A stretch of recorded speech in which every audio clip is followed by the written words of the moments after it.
Atenção, emissoras curiosas, para 3 fatos curiosos do dia 29 de maio. Em 1953, Norgay, Tenzing e Edmund Hillary foram os primeiros homens a alcançar o topo do Monte Everest, o ponto mais alto do globo terrestre. Em 1985, 39 torcedores morreram na briga entre italianos e ingleses no estádio Heysel, na Bélgica. O tumulto aconteceu na final da Copa dos Campeões da Europa. Em 1999, morreu o atleta brasileiro João Carlos de Oliveira, o João do Pulo, aos 45 anos. Ele era dono de 2 medalhas de bronze olímpicas no salto triplo. Está entrando no ar o programa que acaba com todas as suas dúvidas. Olá, curiosos! Bom dia, curioso! Bom dia, curiosa! Hoje é 29 de maio de 2021, manhã de sábado, manhã do nosso encontro semanal. Tudo o que você sempre quis saber sobre qualquer coisa, agora aqui no Olá Curiosos. E no programa de hoje você vai conferir, atenção para as nossas manchetes. Curiosidades ao ponto sobre a história do hambúrguer, mas tem também curiosidades mal passadas e bem passadas. E Olimpíadas de Tóquio, sai ou não sai, né? Então, vamos acreditar que vai acontecer, e aí a gente já se pergunta, quantos hinos a Rússia já teve, hein? Daqui a pouco eu explico. A misteriosa morte da princesa Rússia Anastácia. Aí tem história. E o que as letras garrafais têm a ver com garrafas? Já se perguntou? Professor Dionísio da Silva vai explicar. E o passarinho que é campeão naquela brincadeira de estátua, né? Tem um passarinho assim, fala estátua, ele para, não faz mais nada. Então isso será apresentado, essa curiosidade, não fazia a menor ideia, com Guilherme Domenichelli. Tudo isso e muito mais no programa que começa agora, com aqueles nossos lembretes, os nossos avisos, os nossos pedidos, começando com as nossas redes sociais. O Guia dos Curiosos, e a gente deu uma incrementada de um ano para cá, o Guia dos Curiosos está no Facebook, no Twitter, no Instagram e no TikTok. No TikTok, né, é a caçulinha das redes sociais em que nós entramos, já ultrapassamos aí 25 mil seguidores com vídeos curtinhos de 1 minuto, curiosidades muito divertidas. Por exemplo, essa semana eu contei a história, sabe aquele docinho de amendoim? Está aqui, ó. O dadinho, eu já comi um dadinho, né? Sabe que o dadinho tinha outro nome quando foi lançado? Vamos ver o vídeo? O famoso docinho de amendoim dadinho foi lançado no dia 25 de janeiro de 1954, uma data histórica para a cidade de São Paulo. Naquele dia, São Paulo comemorava seu 4º centenário. Aliás, o nome original do docinho era 4º centenário. Ele foi criado em homenagem à festa. Depois, com o tempo, né, por causa do seu formato, as pessoas apelidaram o docinho de Dadinho, e a empresa acabou adotando o nome Dadinho. Uma das novidades era essa embalagem prateada, né, charmosa. E o docinho traz aqui, deixa eu mostrar na embalagem que fica melhor, o símbolo criado por Oscar Niemeyer para o 4º centenário. E para terminar o vídeo, né, todo vídeo de comida acaba com o apresentador comendo, né? Então não vou ser diferente, ó. Agora pode acabar. Então tá aí 1 minutinho com uma curiosidade do dadinho. Tem aqui, ó, os dadinhos ao longo do programa. Comerei dadinhos e também trouxe um fornecimento de bala chita. Quem conhece bala chita? Ó, eu tenho aqui. Sempre tem um pacote de bala chita aqui em casa. A gente vai comendo, né? Aí tá acabando, abastece de bala chita. É a bala preferida aqui de casa. Os dentistas adoram também que a gente consuma muita bala chita. Então tá aqui. Ah, a história da bala chita. Bala chita, quem que criou bala chita? Por que chama bala chita? Tem no site do Guia dos Curiosos, guiadoscuriosos.com.br. Aliás, o que tem de coisa no site do Guia dos Curiosos, você pode ir lá se divertindo procurando as coisas que a gente coloca lá. E daqui a pouco eu falo mais do site, mas agora é hora de contar que também aos sábados de manhã você pode ver no YouTube, pode ver no Facebook, mas pode baixar o programa nas plataformas de áudio. Então, nós estamos no Deezer, no Spotify e no SoundCloud. Então, você tinha o hábito de ouvir no rádio o programa, né? Gostava do tempo que não precisava ficar vendo a gente, né? Falei assim, não, eu gosto de ouvir, né? Me locomover, é diferente, eu não posso ficar diante de uma tela, né? Então, você pode baixar ali no seu telefone celular, em outro dispositivo, e ficar acompanhando o áudio do programa, que nós estamos no Deezer, no Spotify e no SoundCloud. Então, vamos voltar lá para o site do Guia dos Curiosos. Toda semana tem novidade no site do Guia dos Curiosos. Vou dar um exemplo, mas aí você depois visita lá para ver outros. Essa semana, a bandeira da União Europeia, essa bandeira que eu vou mostrar agora, ela completou 35 anos, né? Exatamente 35 anos. E aí a gente se pergunta, né, por que esse formato, essas estrelas, por que azul? Né? Qual é a origem dessa bandeira? Por que tem países que têm bandeira parecida com essa? Né? Então, todas essas curiosidades foram tiradas num artigo do professor Tiago José Berger, que vai ser meu entrevistado daqui a pouquinho. Ele escreveu, né, contando a história dessa bandeira.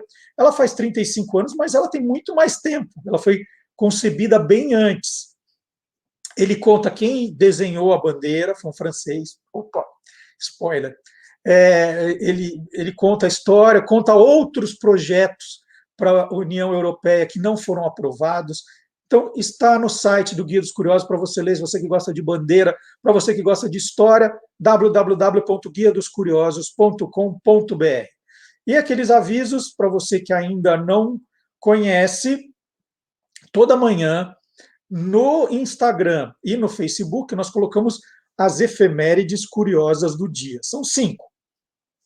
Estou mostrando aqui como elas são, né?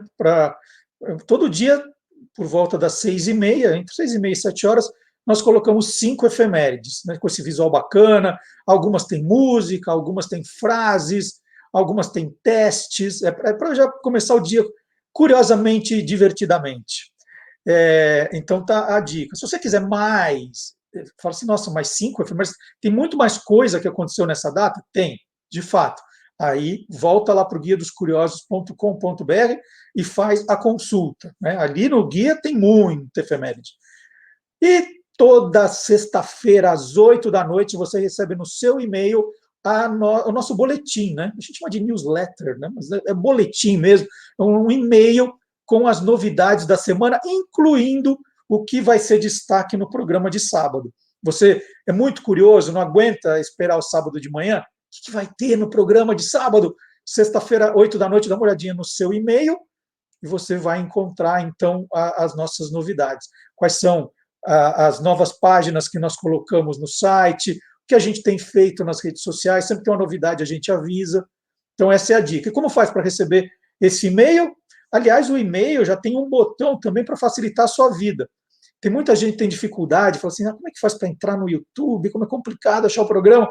Na nossa newsletter, no nosso e-mail, tem lá um botão, você deu sábado, 10 da manhã, você clica no botão, já entra no YouTube direto. Outra novidade que nós colocamos também para facilitar a sua vida. Como faz para receber? No site do Guia dos Curiosos, tem assine aqui, o nosso boletim está aqui. Você coloca o seu e-mail e põe assinar. E aí, imediatamente, você já está cadastrado para receber. Se você perceber, sexta às 8 da noite, que não chegou, dá uma olhadinha na sua caixa de spam, nos itens bloqueados, né? Porque às vezes precisa de uma liberação sua. Aí você libera, depois as outras elas vão chegar automaticamente. Você diz, não é spam, e autoriza. Se a hora que você fala, já recebo tanto e-mail, não quero receber mais, é só descadastrar e pronto, a gente para de mandar também. E último aviso, você pode escrever para o programa com sugestões, a gente tem recebido muitas, no olacuriosos@guiadoscuriosos.com.br. Olacuriosos@guiadoscuriosos.com.br é mais um canal para você escrever, sugerir, opinar, mandar. Pode mandar, você viu alguma coisa engraçada, um vídeo, uma foto, você achou uma coisa na sua casa lá que só você tem, né, que vale a pena compartilhar, manda para a gente, tá bom? Vamos começar o programa, então. Avisos dados. Último aviso. Não esqueça, por favor, e é importante para o programa, de deixar o seu like, o seu comentário, compartilhe com os amigos. Vocês têm percebido? Olha, toda semana a gente tem aumentado o número de pessoas que estão cadastradas no canal do YouTube, as pessoas que compartilham o programa. Você está assistindo no Facebook agora, a coisa mais fácil para compartilhar. Escreve, gente, olha o programa que eu estou vendo. Hoje vai falar de hambúrguer, hoje vai falar da bandeira da Rússia, hoje vai falar, o que mais que eu falei aqui? Da princesa Anastácia, hoje vai falar de letras garrafais, olha quanta coisa. E você compartilha para ver se mais curiosos chegam, e se a gente chega também a muitos curiosos que não sabem que, apesar de estarmos hoje no programa 42, que o programa ainda existe, mas em outra plataforma, tá bom? Então vamos começar. Essa história é sensacional. Como uma. Não vou falar. Não vou falar, porque aí eu já conto o final da história. Eu vou deixar para o Gilmar Lopes contar se essa foto que ele recebeu, eu não posso falar, porque senão eu estrago a brincadeira, se ela é verdadeira ou farsa.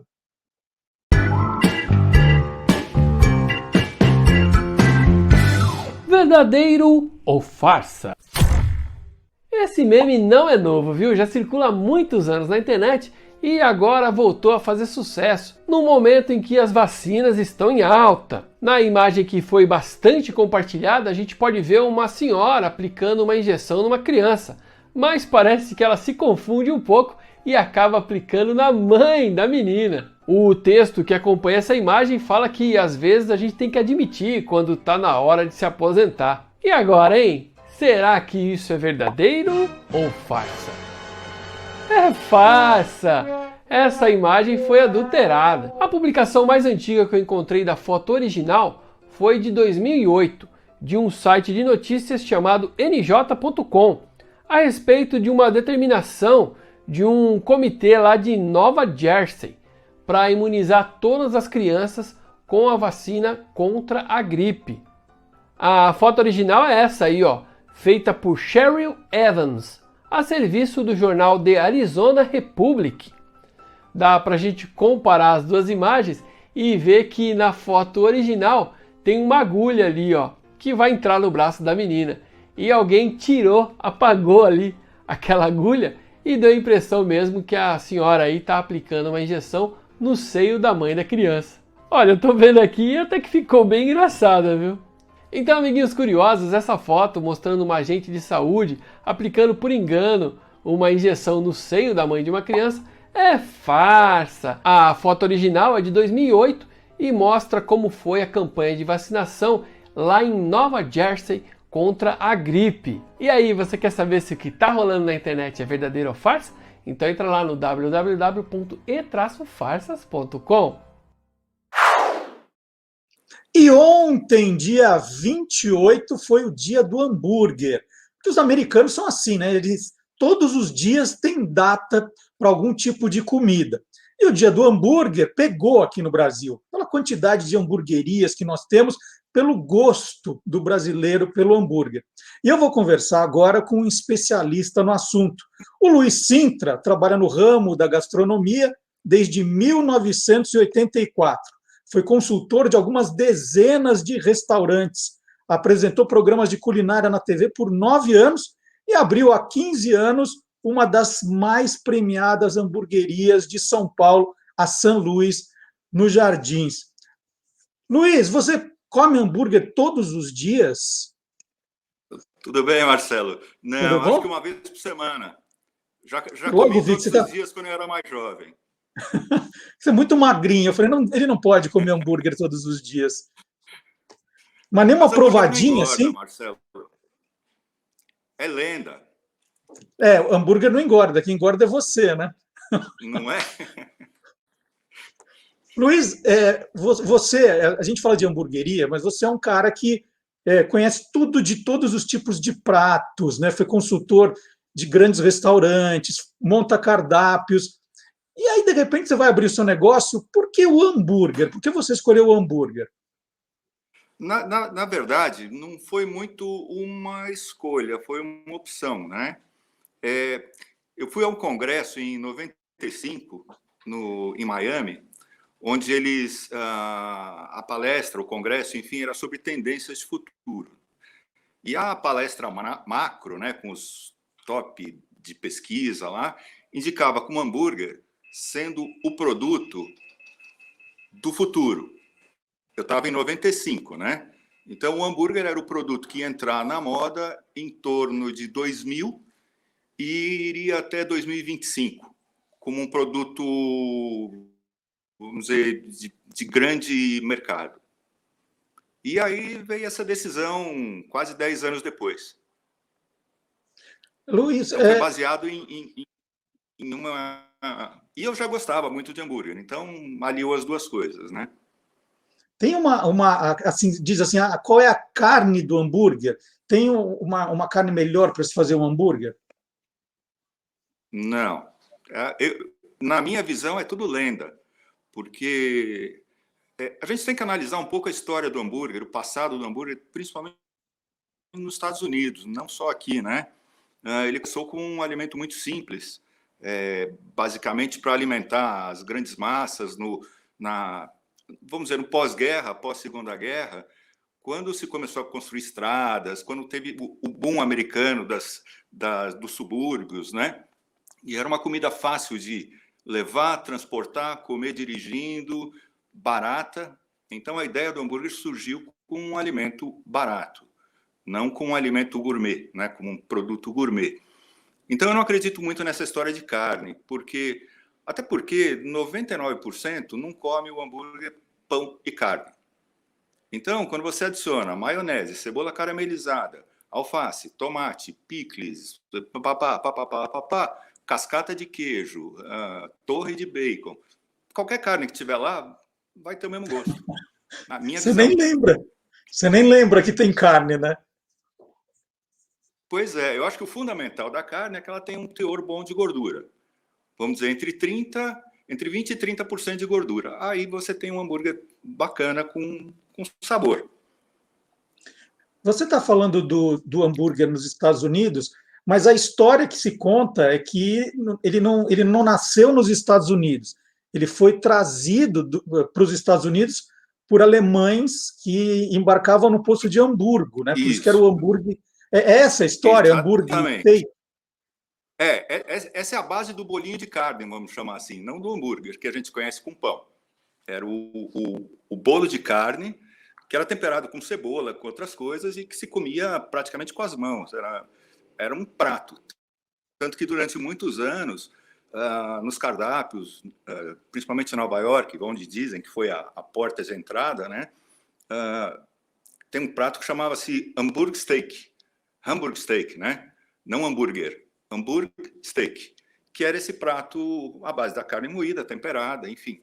E tem até hoje, em muitos restaurantes. Então, eu acho que assim, o bolinho de carne veio com os imigrantes. Agora, a montagem no pão já é uma coisa americana.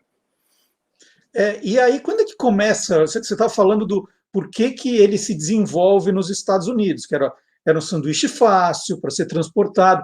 Mas quando é que isso vira uma indústria de verdade? Quem é que começa a pensar nas lanchonetes de hambúrguer? Né? Como é que nasce isso, Luiz? Eu acho que ele passou por...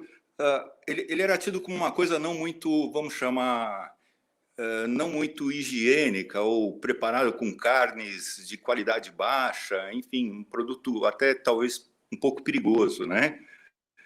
Porque era vendido nas ruas, basicamente. Aí apareceu aquele pessoal do White Castle, que eles criaram um modelo onde tudo era branco, impecável e limpo. E virou uma referência de uma comida, vamos dizer assim, mais ok, mais bem preparada. E era uma lanchonete.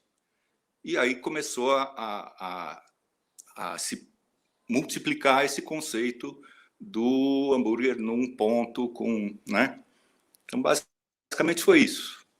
E era um hambúrguer mais fininho, barato, né? Então, acho que aí ele deu aquela decolada.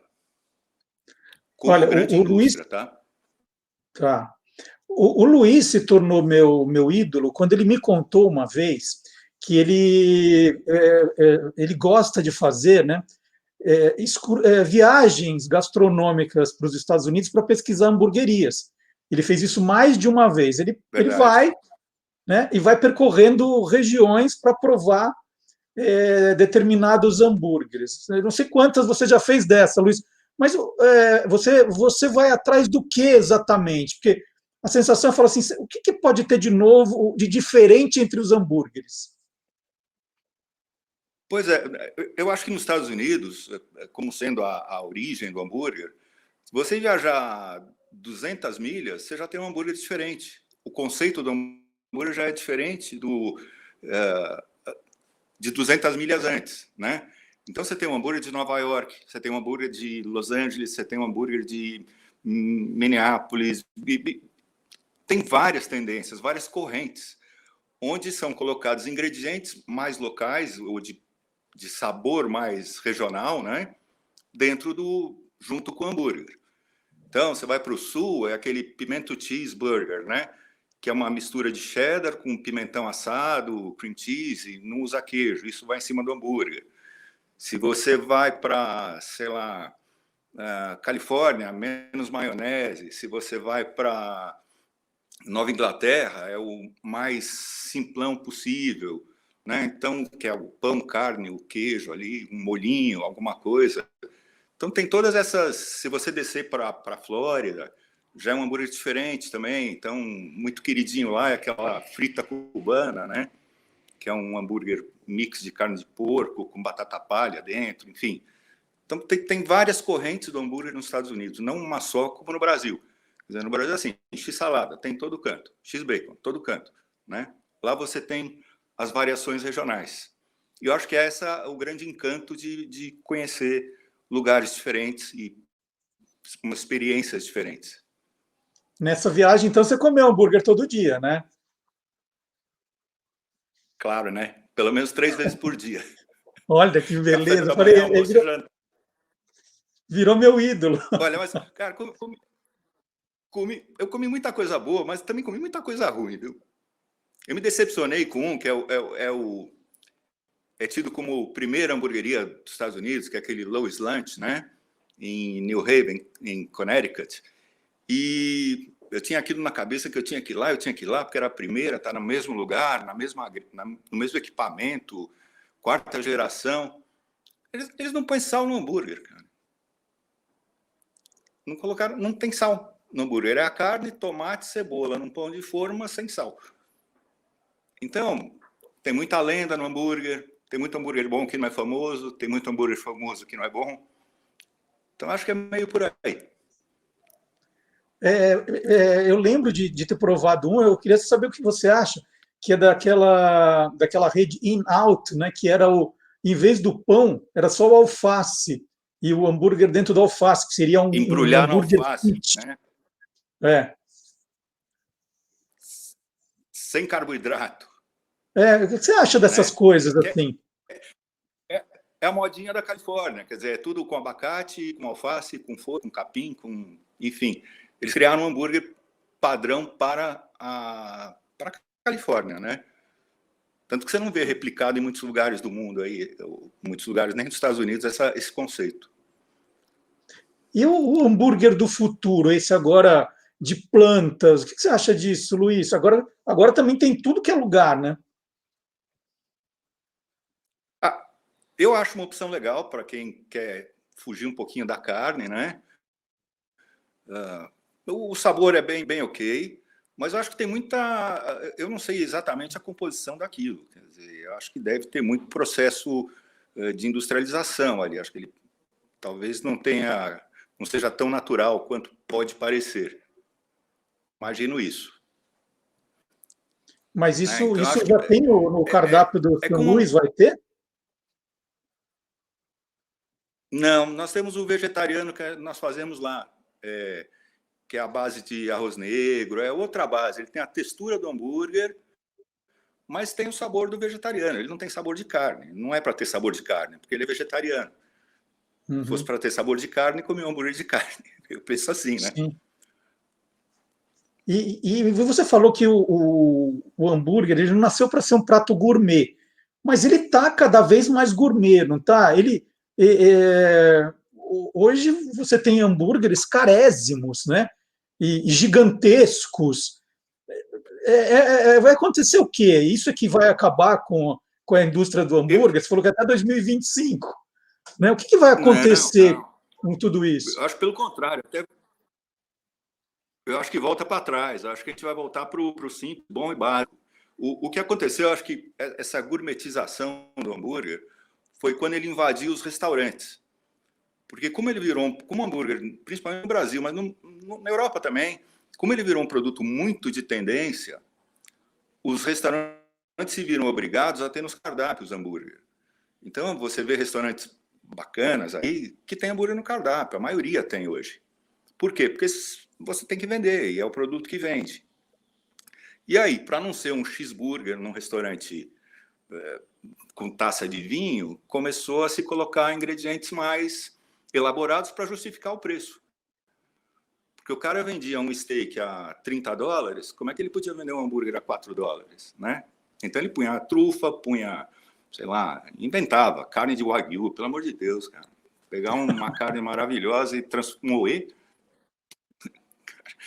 Eu não entendo isso. Eu respeito quem faz, mas eu não entendo isso. Outra coisa que você sempre me disse, Luiz, que tem na minha cabeça, é a questão do hambúrguer que é grande demais, né?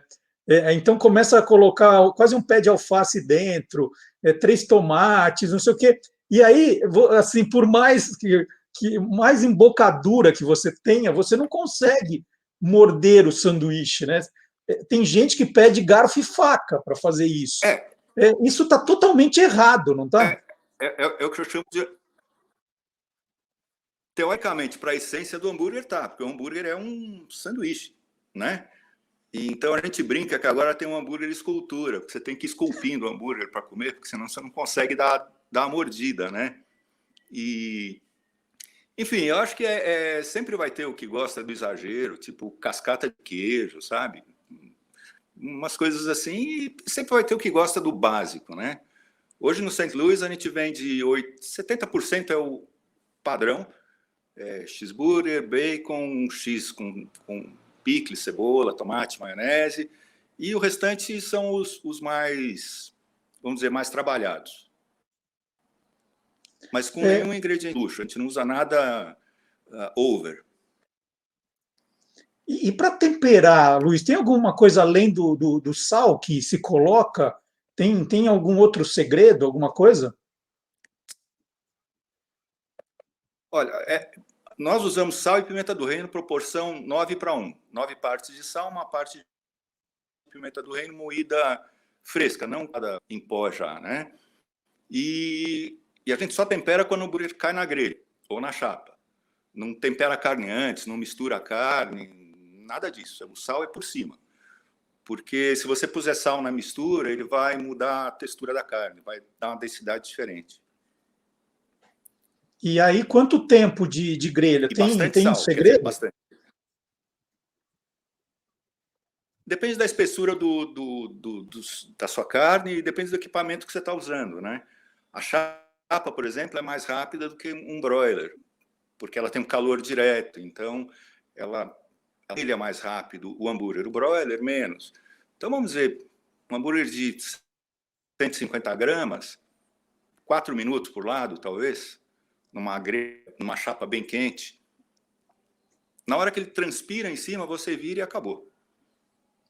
E o ponto do hambúrguer, né? Porque você chega num lugar e fala assim: aqui é o ponto da casa, é o vermelhinho, é o rosadinho. Qual é o ponto certo para se comer hambúrguer? A gente utiliza o ao ponto porque ele é uma regra do meio, né? Então, quem tem uma preferência por mais bem passado, por mais mal passado, vai avisar o atendente. Eu acho que não tem ponto do hambúrguer. Na minha visão, depois de comer milhares de hambúrgueres em um monte de lugares, cara, cada um come como quer, do jeito que gosta. Por que você tem que forçar alguém a comer um hambúrguer cru, mal passado? Se a pessoa gosta de bem passado, deixa ela comer o hambúrguer em paz, cara. Não tem que ter a crítica por optar por o ponto da carne. Não é religião isso, é um sanduíche. Uhum. Então, a minha E o visão é Smash essa, do Burger? ponto da carne. Uhum. E o Smash Burger, que hoje também está em tudo que é lugar, Acho né? Que legal, é você pega lá. gostosinho, cara. Eu não ouvi, desculpa. Ele é legalzinho, acho que faz aquela casquinha, bonitinho, mas ele tinha que custar mais barato, porque 40 gramas de carne a preço de... eu acho que é caro. Eu acho que o Smash era para ser um produto um pouco mais em conta. Mas é gostoso, eu acho que é ok, é bem ok. O Smash é que a gente faz a bolinha de carne e coloca na chapa, né, na hora, e você prensa na hora. Chapa quente, você prensa na hora, ele dá uma caramelizada legal, porque ele tem um contato muito rápido com a chapa, né, com a alta temperatura, e você vira e não dá para ter muito mal passado ao ponto, é do jeito que sai ali, porque é muito rápido, né? Então é uma forma de você produzir um hambúrguer muito rápido, né? E com uma margem de lucro legal, porque é pouca carne que você usa. Então acho que Bom, a gente está falando muito aqui. bom. A gente está aqui falando de hambúrguer, porque foi o dia do hambúrguer, e o Luiz é um grande especialista, né, faz um dos melhores hambúrgueres de São Paulo. Agora, o Luiz também tem uma outra história bacana que eu vou pedir para ele contar, porque para quem gosta, vamos para a sobremesa agora. Para quem gosta, por exemplo, do petit gâteau, né, o petit gâteau que virou uma sobremesa, hoje tem tudo que é lugar, né? Nós devemos a chegada do petit gâteau ao Brasil ao Luiz. E o Luiz pode contar essa história para a gente. Eu acho que há controvérsias aí, porque vão dizer que foi o Jacan que trouxe, né? Nós dois reivindicamos. Eu até abri mão da reivindicação, porque, enfim, não era tão indente isso. Mas nós trouxemos em 93, talvez, 92, 93. E chamava-se Jojo Chocolate Cake, que foi uma receita que a gente aprendeu em Nova York com aquele Jean-Georges Bonguerista, que é o Molten Chocolate Cake, na verdade, né? E a gente trouxe como uma ideia bacana e aquilo, enfim, vingou. Virou moda. Mas o Jacan trouxe também. Eu acho que ele tem também o mérito dele ter trazido também. Então, você provou lá em Nova York e aí você pediu a receita? Eu choraminguei a receita. Uma choradinha. E aí o chefe não escondeu nenhum segredinho? Esqueceu de dizer que o ovo cru você tem que acertar a temperatura. E eu fiz isso aqui. Quer dizer, porque senão você vai comer farinha crua e ovo cru. Então a gente teve que dar uma adaptada com... Na verdade, a ideia é fazer uma ganache e colocar... Esse é o correto de um chocolate que com centro derretido, né? Não é aquela farinha crua com ovo cru. E você estava contando que aí todos os restaurantes que você prestou consultoria começaram a fazer o petit gâteau. Cara, era um sucesso aquilo. Na hora que as pessoas viam cortar e escorrer aquele monte de calda de chocolate, as pessoas ficavam alucinadas. Aquilo era muito novidade para a época. Aquilo era muito novo. E você rebatizou ou começou como Jojo aqui também? Não, eu botei o nome de Jojo até em referência ao restaurante onde eu conheci. Mas o petit gâteau acho que foi mais para o lado afrancesado. Ele, na verdade, chama Molten Chocolate Cake. Né? Tá. Ou Volcano Cake também, Lava Cake. 500 nomes aí mundo afora para o mesmo bolinho. Muito legal, olha. Queria agradecer a entrevista do Luiz Sintra. O Luiz trabalha no ramo da gastronomia desde 1984. Ele foi consultor de uma dezena de restaurantes, apresentou programas de culinária na TV por 9 anos e tem há 15 anos uma das melhores hamburguerias da cidade, a São Luís, nos Jardins. Quais são as redes sociais da... Vamos aproveitar e colocar aqui embaixo no rodapé da São Luís, Luiz. St. Louis Burgers, né? Instagram, né? Hashtag ST Louis Burgers. E é isso. Tanto no Instagram quanto no Facebook. Muito legal. Muito obrigado, então, pela entrevista. Mais sucesso aí para você. Continue nos alimentando Obrigado direitinho. Você, Marcelo. Tá? E agora, aqui no Olá Curiosos, nós vamos chamar o Silvio Alexandre. É hora do nosso Universo Fantástico. Obrigado, Luiz.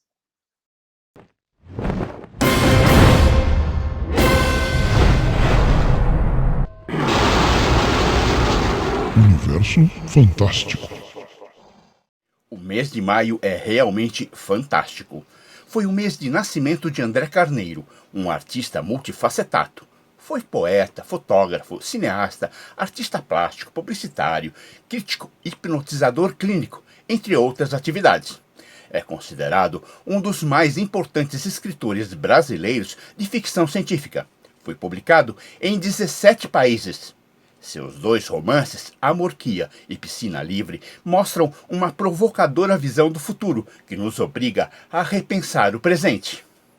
Seu ensaio, Introdução ao Estudo da Science Fiction, foi o primeiro estudo em português a discutir alguns dos principais temas relacionados à ficção científica. Na fotografia, André Carneiro foi um dos primeiros fotógrafos artísticos do modernismo brasileiro. Sua fotografia, Trilhos, de 1951, um dos marcos do modernismo fotográfico no Brasil, está no Tate Gallery, em Londres, em exibição permanente, e no MoMA de Nova York. Como cineasta, André Carneiro recebeu vários prêmios. Entre seus filmes, Estudo de Continuidade e Movimento, representou o Brasil em mostras de cinema no Reino Unido, Itália, França e Holanda. Outro filme premiado, Solidão, representou o Brasil em 1951 em Glasgow, Escócia, sendo depois exibido na França e Itália. Seu conto, O Mudo, foi transformado em roteiro no longa-metragem Alguém, de 1980, dirigido por Júlio Silveira, com Nuno Léo Maia e Miriam Rios. Como artista plástico, André Carneiro criou a pintura dinâmica, técnica que usa líquidos químicos coloridos em compartimentos de vidros, que, manuseados pelo espectador, produzem infinitas combinações. Também realizou exposições de poesia-colagem, técnica com a qual criou várias capas de livros de autores brasileiros e ilustrou diversos de seus próprios poemas. Em 1969, dirigiu os trabalhos no histórico Simpósio de FC, um evento integrante do 2º Festival Internacional do Filme no Rio de Janeiro. André Carneiro contava com orgulho ter assistido ao filme Metrópolis ao lado de Fritz Lang, assim como 2001, Uma Odisseia no Espaço, ao lado de Arthur C. Clarke. Convidados do festival, entre outros grandes nomes da literatura mundial de ficção científica. Desde 2014, a Prefeitura de Atibaia, de São Paulo, e o Instituto Garatuja promovem todo o mês de maio a Semana André Carneiro, evento oficial da cidade para homenageá-lo. Em 2018, foi criado o Centro Cultural André Carneiro para abrigar este evento. E durante o ano, o espaço tem uma variada programação oferecida pela Secretaria de Cultura, como exposições artísticas e culturais, além de espaço para apresentações. Informou Silvio Alexandre, celebrando um artista multifacetado para o Universo Fantástico do Olá, Curiosos! E mais uma agora para o Dia do Hambúrguer. Nós vamos continuar comemorando. Bom, não é um hambúrguer convencional, porque se fosse não estaria aqui no nosso programa. É aquele hambúrguer que a gente pode dizer que é coisa do Brasil.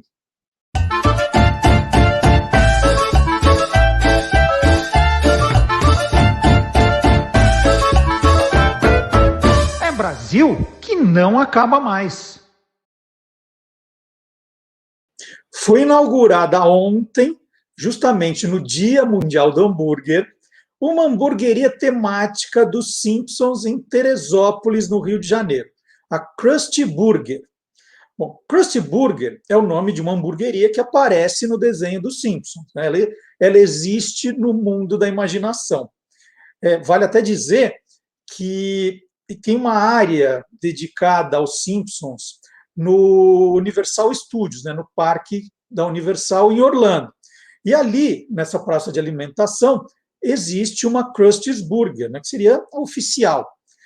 Mas vários Krusty Burgers foram abertos aí ao redor do mundo. E não é em vários países do mundo. Tem na Colômbia, tem no Equador, tem na Espanha, tem um monte. Você, se procurar na internet, fizer uma pesquisa, vai encontrar muitos.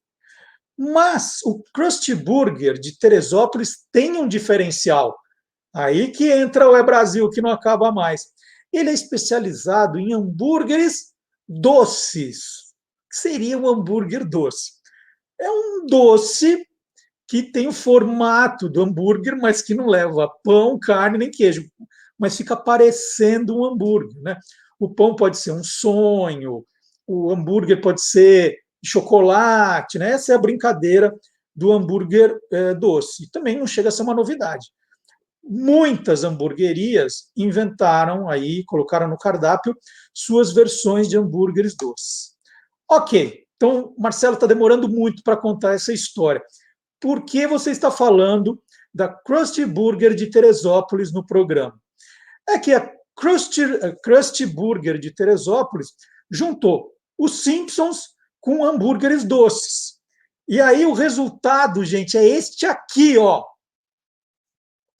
Esse é o hambúrguer Homer, carro-chefe da nova casa. E ele leva Nutella, um creme feito de leite ninho, né, o ninho que eles chamam hoje, chocolate Kinder Bueno e creme de avelã na finalização. E ainda por cima, né, tem essa cor rosada e o granulado colorido para remeter ao donut preferido de Homer, né? Então é hambúrguer doce, mas com cara de donut. Inclusive essas doneterias, né, criadas no Brasil, criaram o tipo Homer. Hoje existe, virou uma marca.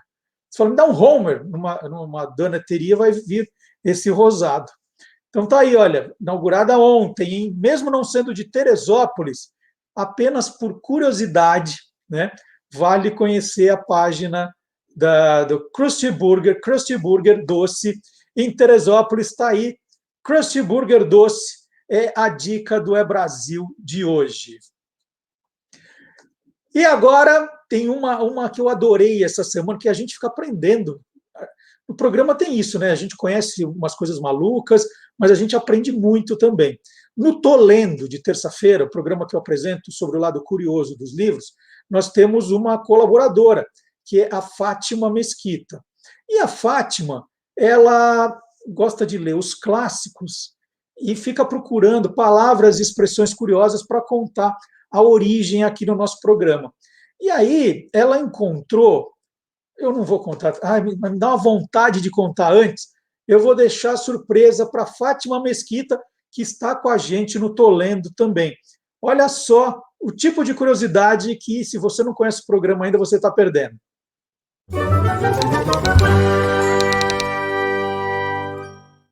Acaba de ser lançada uma nova edição do clássico dos clássicos do irlandês Oscar Wilde, O Retrato de Dorian Gray, um livro que causou tanta polêmica, tanto rebuliço, que acabou inclusive sendo usado como prova, como argumento para empurrar o Oscar Wilde para a prisão. Agora, quero ler um trechinho para vocês e você sentir um pouquinho aí da atmosfera daqueles tempos. Bora lá? Dorian, você vem comigo. Sinto muito, Basil, mas só há lugar para 2 na Berlinda. Sacou a história da Berlinda aí? Pois é, a Berlinda é um veículo que foi criado no final do século XVII e que trouxe uma inovação para lá de legal, que eram tiras de couro fazendo às vezes de suspensão. Esse modelito aí foi criado na cidade de Berlim e é por isso que acabou ganhando o nome de Berlinda. Mas, de qualquer maneira, fez um sucesso muito grande. O rei da França, por exemplo, adorava dar uns rolezinhos naquilo para dar uma assim de amostrado, né? E há quem diga que foi justamente essa história aí do exibicionismo que nos rendeu aí a expressão ficar na berlinda, que seria uma coisa de ficar no centro das atenções. Há, porém, quem defenda uma outra versão para a origem dessa expressão.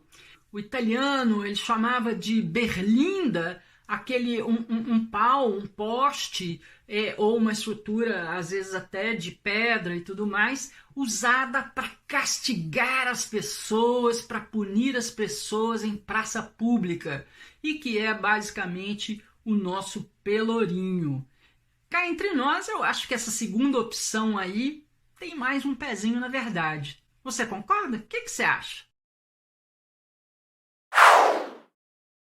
E aí eu aproveito para mostrar a nova versão do retrato de Dorian Gray, que tem as notas de rodapé escritas pela Fátima Mesquita. Essa aqui, gente, é uma capa diferente, eu vou mostrar, porque ela vem embalada num pôster. O livro é esse aqui, ó.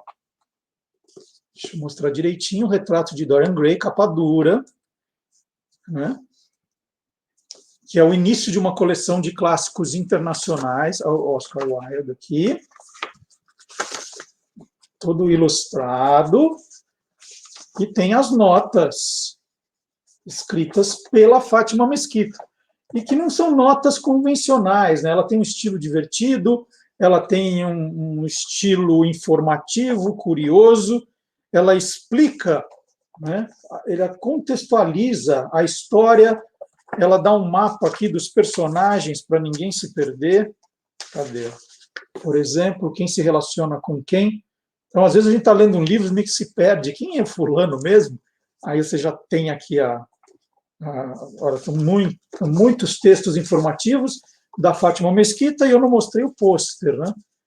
O pôster é essa belezura aqui, e vai fazer parte de uma coleção, né? Toda a coleção de clássicos internacionais virão com os pôsteres.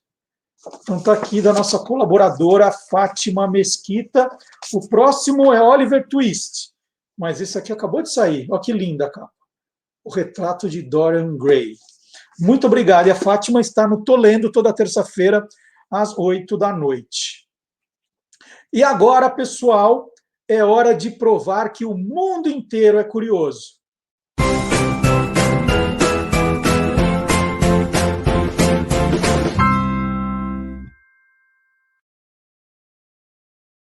A empresa aérea americana TWA tem um terminal futurista projetado em 1963 no Aeroporto Internacional John Kennedy, em Nova York, que por si só já é uma grande atração arquitetônica. A TWA construiu ali um hotel com 512 quartos, que custou 265 milhões de dólares. O preço da diária é de 250 dólares. Pouco depois de sua inauguração, em 2019, numa faixa privativa da pista, um pedacinho da pista que pertence ao hotel, a empresa estacionou ali um Constellation da década de 1950 e transformou o antigo avião de hélice em um bar. Opa, mais uma atração interessante. Então já tem o terminal futurista, tem um avião, que é um bar dentro de um avião, e o que mais? A novidade da vez é a inauguração de uma pista de patinação que fica também nessa parte do aeroporto, né, no John Kennedy, ali na pista. E aí o CEO do hotel diz: da pista de patinação você pode olhar para a torre de controle, você está observando os aviões, né, pode vê-los decolar na pista 4 à esquerda, você está embaixo da asa do avião Constellation e está olhando para o nosso magnífico terminal. Por isso ele acredita que vai virar uma grande atração de Nova York. Para uma sessão de 50 minutos, o TWA Hotel, olha, esse é o avião por dentro, que lindo. O TWA Hotel cobra 20 dólares de adultos e 16 dólares de crianças. aí inclui, esse é o terminal futurista. Esses valores incluem o aluguel dos patins, tá? No sábado passado, o TWA Hotel contabilizou 150 patinadores usando a nova atração. A taxa de ocupação do hotel, no momento, beira ainda os 35%, tá? E agora, no nosso programa, agora vamos brincar de estátua. É hora de soltarmos os bichos com Guilherme Domenichelli.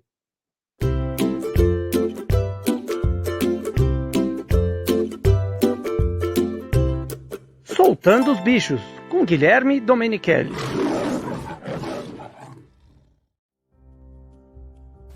Olá, meus amigos! Vamos conhecer um animal muito interessante. Ao começar, pelo seu nome popular, João Bobo. Você conhece essa ave? E por que ele é chamado assim? Esse nome popular, João Bobo, surgiu porque quando ele se sente ameaçado, permanece imóvel, sem se mexer. E quando ele é capturado por um predador, finge-se de morto para escapar. O animal fica surpreso, achando que o João Bobo está morto. E de repente, ele sai voando e foge. Até mesmo quando uma pessoa se aproxima, o João Bobo muitas vezes permanece bem parado. E infelizmente, algumas vezes são mortos por certas pessoas. Por isso, em algumas regiões, ele também recebe o nome de Aparabala. No Brasil, pode ser visto nos estados do Amazonas, Maranhão, toda a região Nordeste até o Rio Grande do Sul. Esses locais apresentam áreas com biomas do Cerrado, Pantanal, Caatinga, sul do bioma da Amazônia e Mata Atlântica. Gosta de áreas abertas, bordas de matas, florestas mais abertas, pastagens com algumas árvores, campos e até algumas plantações como cafezais. Também podem ser vistos em ruas mais arborizadas, nas regiões rurais do Brasil. O canto do João Bobo é alto e chorado.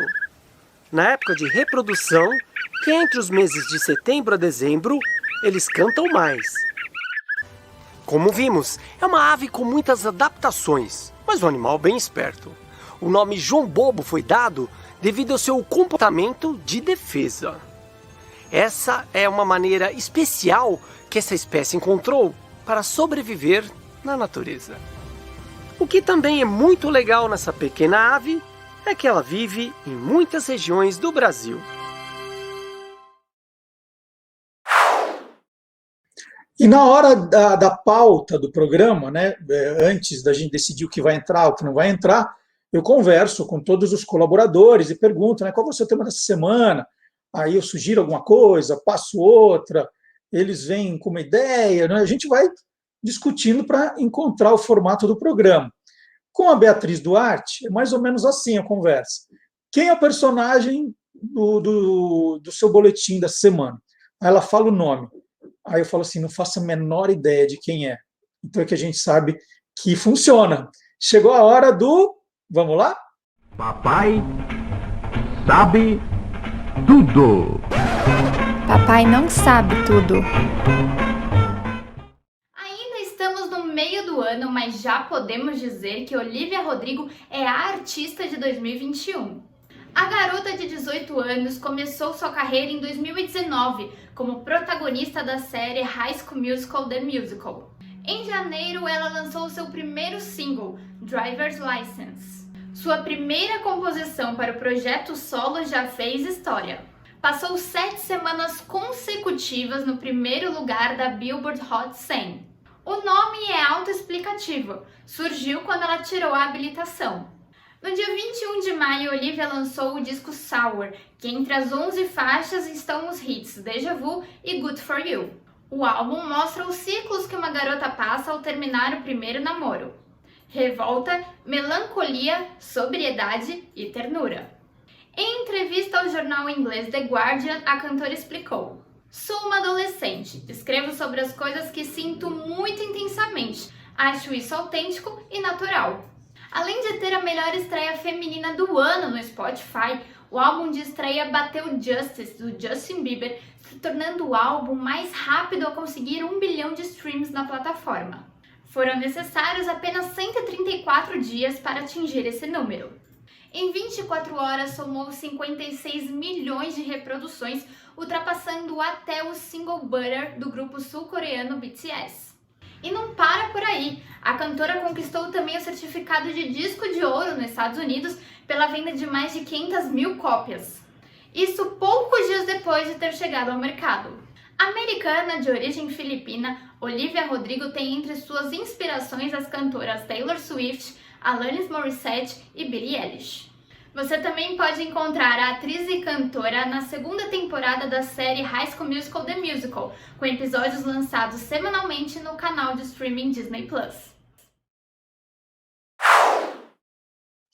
E na quinta-feira passada, o Magalhães Júnior fez um programa em homenagem a Geraldo Vietri. O Geraldo Vietri foi um dos grandes nomes da teledramaturgia aí dos anos 1960, 1970. Ele escreveu, dirigiu, ele fazia tudo numa novela. Só não atuava, ele fazia de tudo. E ele tem clássicos, né, como Antônio Maria, Nino Italianinho, Meu Rico Português, tudo aí de Geraldo Vietri. Então tem um programa inteiro em homenagem a ele. E nós resolvemos aí só pegar um trecho do programa do Magalhães Júnior, toda quinta-feira, Quem Te Viu, Quem Te Vê, um pedacinho, só para você entender a grandeza do personagem, para você rever grandes atores, grandes atrizes. Então é um trecho só, e nós pegamos justamente um pedaço muito divertido da novela Antônio Maria. Isso é um pedacinho só, e fica o convite para você assistir ao programa na íntegra no canal do YouTube do Guia dos Curiosos. Aliás, não esqueça de deixar o seu like, né, seu joinha. Não esqueça de, se você ainda não se inscreveu no canal, se inscrever também, compartilhar, avisar os amigos, avisar os parentes, avisar todo mundo.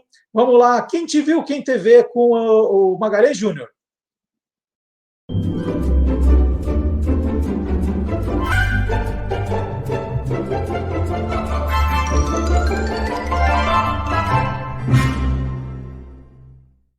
Foi o primeiro grande sucesso mesmo do Vietri, que seria a novela Antônio Maria. Antônio Maria tinha como protagonistas o ator Sérgio Cardoso, ele era o próprio Antônio Maria, e a Aracy Balabanian, que fazia o papel de Heloísa. E Antônio Maria contava a história de um português que tinha vindo tentar a sorte no Brasil e foi trabalhar como motorista na casa do dono de uma cadeia de supermercados. Ali, ele e a filha do patrão, a Heloísa, acabam se apaixonando. O detalhe é que o Antônio Maria era um milionário que tinha vindo para o Brasil fugindo da sua madrasta, que era louca por ele. E tem um trecho de vídeo, já praticamente do final da novela, com duas cenas, elas estão juntas. Já se sabe aí que o Antônio Maria é um milionário, ele participa de uma festa na casa do patrão e, na sequência, ele se dispõe a dar um presente de casamento para um casal de amigos. O bombeiro Honório, interpretado pelo Marcos Plonka, e a doméstica Maria Clara, interpretada pela Jacira Silva. Vamos ver. Já se faz tarde e devo retirar-me. Realmente foi uma festa encantadora, como todas as festas que se realizam cá na casa da família Dias Leme. Uma festa digna, inclusive, da felicidade que todos nós desejamos de coração à menina Glorinha e ao menino Otávio. E agora, se me dão licença, menino Jorgito. Boa noite, Antônio Maria. Senhora Dona Carlota. Boa noite, Antônio Maria. Volte sempre. Pois. Doutora Adalberto. Boa noite, Antônio Maria. Nós nos veremos amanhã no casamento da Maria Clara, não? Sem dúvida alguma. Menina Marina. Até amanhã, Antônio Maria. Até amanhã. Boas noites, Luísa. Boa noite, Antônio Maria. Prazer em vê-lo. Agradecido, o prazer é todo meu. Eu abro a porta para você. Não, mas não precisa. Não, mas não tem incômodo nenhum. Agradecido, Luísa. Até logo. Bom, estou morrendo de sono. Eu vou dormir. Tchau, mãe. Tchau, querido. Boa noite, pai. Boa noite, filho. Tchau.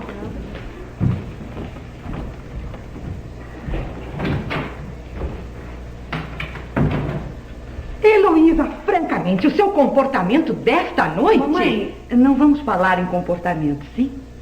Boa noite, Maria. Boa noite. Boa noite, papai. Boa noite, filha. Boa noite, mamãe. Boa noite.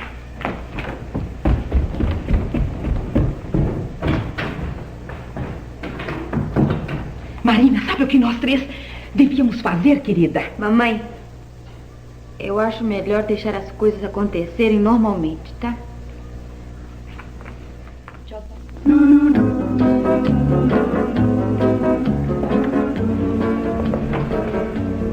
Boas noites, Dona Maria Clara. Boa noite, senhor Antônio Maria. Boas noites, Calonório. Boa noite, compadre. Mas como disse... Disse boa noite, compadre. Já que o senhor vai ser o nosso padrinho de casamento amanhã, somos compadre. Sim, é verdade. E já que estamos a falar de padrinho de casamento, estive a pensar qual o presente que devo dar-lhes. Mas nem pense nisso, senhor Antônio Maria. Pensa sim, pensa, deixa ele falar. O que o senhor ia dizer mesmo, senhor Antônio Maria? Conforme eu estava a dizer, eu pretendo dar-lhes um presente de casamento e vou fazê-lo com a maior satisfação, podem crer, mas, sinceramente, não faço a menor ideia do que seja. Gostaria, pois, que me dissessem do que estão precisando ou do que gostariam de receber? Isso nós não vamos dizer, não é, Honório? Não, nós não vamos, não. Bem, mas neste caso as coisas tornam-se bem mais difíceis. Isto é... Pretendem viajar? Viajar? Sim, pretendem sair de São Paulo em lua de mel? Nós pretendíamos, seu Antônio Maria, ficar uma semana ou uns 10 dias. Até eu tinha pedido uma licença para dona Carlota e ela deu. Mas depois... desistiram. Bom, eu tenho um sargento que é amigo meu, que tem um apartamento lá no Boqueirão da Praia Grande. E ele ia emprestar pra gente pra passar a lua de mel lá, né? Mas a avó dele, que sofre de asma, resolveu ir pra lá e ficar até o fim do mês. Mas ele disse, vocês podem ir do mesmo jeito, né? Ficava eu, a Maria Clara e a avó dele. Mas a Maria Clara não quer ir. E o senhor acha, senhor Antônio Maria, que eu vou passar a minha lua de mel ao lado de uma velha asmática que eu nem sei quem é? Mas claro que não, seria bastante desagradável. Então nós vamos ficar em São Paulo mesmo. Mas poderiam perfeitamente escolher um outro lugar qualquer? Com que dinheiro o Honório anda mais duro do que unha de tatu? Mas não tem importância. O local para passar a lua de mel e a data não tem importância. A gente passa depois do casamento, né, Honório? O importante é a gente casar, né, seu Antônio Maria? Pois muito bem. Já sei qual o presente que vou oferecer-lhes. Sim, qual é? Honório! Mas eu não posso saber qual é o presente? Mas claro que pode. Ofereço-lhes a viagem de núpcias. Isso mesmo, é assim que se fala. E para onde pretendem ir? Gente, para onde pretendem ir? Como você corta agora, Maga? Ah, isso daí é só no próximo capítulo. Gente, agora que eu saber onde eles iam, você me corta, eu não acredito. Marcelo, você reparou que tem uma coisa ali na primeira cena, uma coisa de Waltons, né? Boa noite, papai. Boa noite, mamãe. Boa noite, minha irmã. Boa noite, Antônio Maria. Boa noite, Antônio Maria. Boa noite, Antônio Maria. Eu não aguento mais boa noite, Antônio Maria. Então tá aí, histórias sempre curiosas, geniais, bons momentos da televisão com Magalhães Júnior. Toda quinta-feira, quem te viu, quem te vê. E outro que traz também sempre uma surpresa é o professor Dionísio da Silva. Aliás, você já encomendou o seu livro De Onde Vêm as Palavras, 18ª edição? Tá demais esse livro, tá demais. E ele veio com uma pergunta. Marcelo, você sabe por que letras garrafais têm esse nome?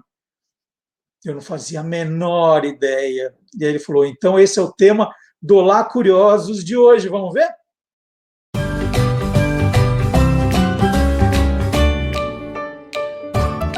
Palavra nua e crua. Você sabia que as letras garrafais não têm nada a ver com garrafa, diferentemente do que os dicionários dizem? Na verdade, veio de um nome que os árabes hispanohablantes, e os espanhóis que receberam as influências do árabe a partir do século VIII. Eles ficaram lá 8 séculos, não é? Até serem expulsos nos finais do século XV. Então esta árvore era designada algarroba. É uma árvore do Mediterrâneo, de cerca de 15 metros de altura, muito grande. Então, quando uma coisa era muito grande, diziam que era garrobal, né? Da algarroba, algarrobal, garrobal, e como variante veio garrafal, mas nada a ver com garrafa. Nos jornais sensacionalistas, depois da invenção da imprensa tipográfica, foi crescendo um costume de fazer letras algarrobais, que passaram a ser chamadas garrafais para chamar mais a atenção do distinto público. São letras acima do corpo 72. É como se alguém numa reunião ou numa conversa assim gritasse, falasse bem alto para chamar a atenção. O que nos prende a atenção é o interesse ou a curiosidade, outros motivos, mas não os gritos e não o tamanho das letras. De todo modo, se consolidou garrafal, com ligação equivocada com a palavra garrafa, que tem outra origem. Muito obrigado e até de repente. Quem está chegando também, autor de outro livro espetacular, Jingle é a Alma do Negócio, professor Fábio Dias. O professor Fábio Dias tem um acervo de jingles antigos, né? Incrível. Eu fico... quando estou naquele momento, quero ver jingles antigos, vou lá no site dele, na página do YouTube, Clube do Jingle. Tem um melhor que o outro. E também, aí numa viagem ou andando de carro, coloco o CD com os jingles que vem no livro Jingle é a Alma do Negócio. Qual será a surpresa de hoje, hein? Vamos ver?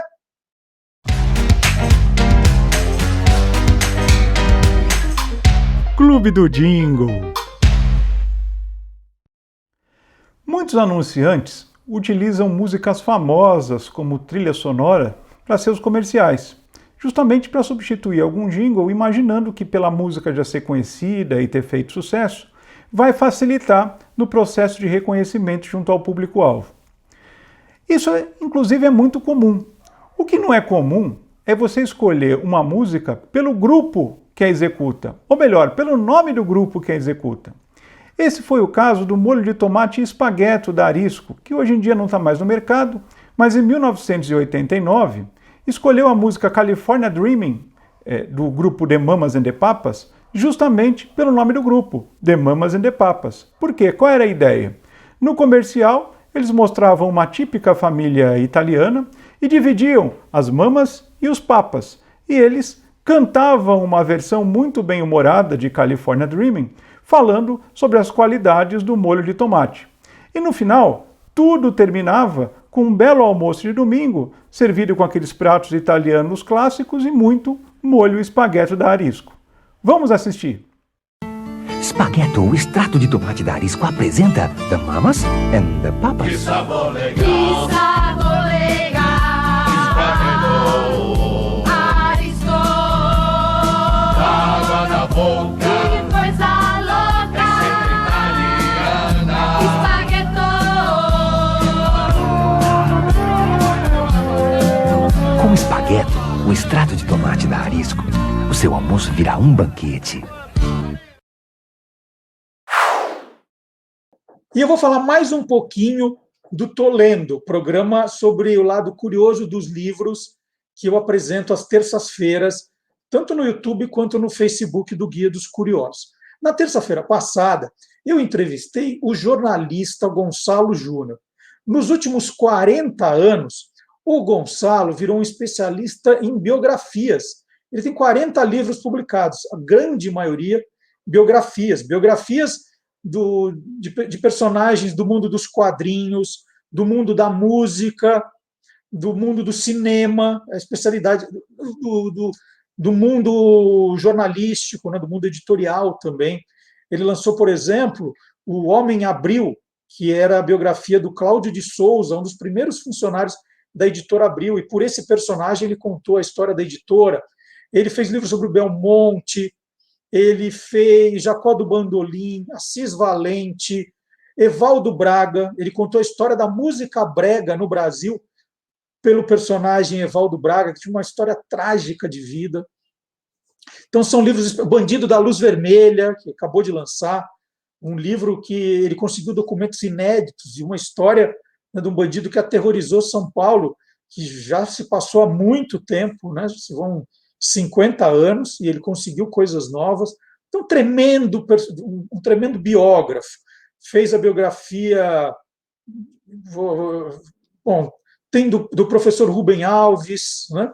Tem muita coisa legal, e eu convido vocês a acompanharem, assistirem o programa, que foi na terça-feira passada.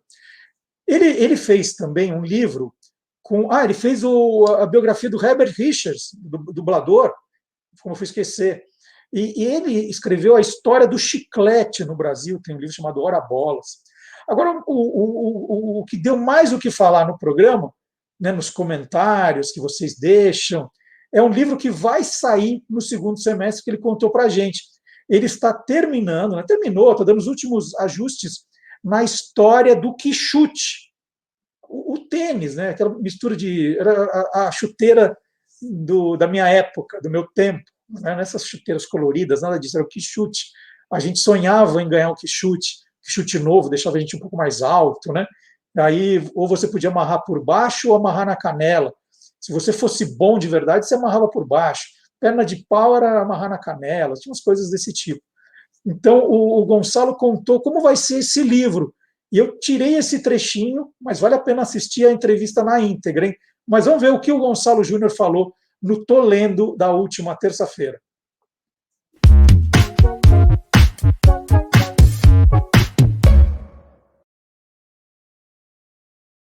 Em que pé está esse livro, Gonçalo?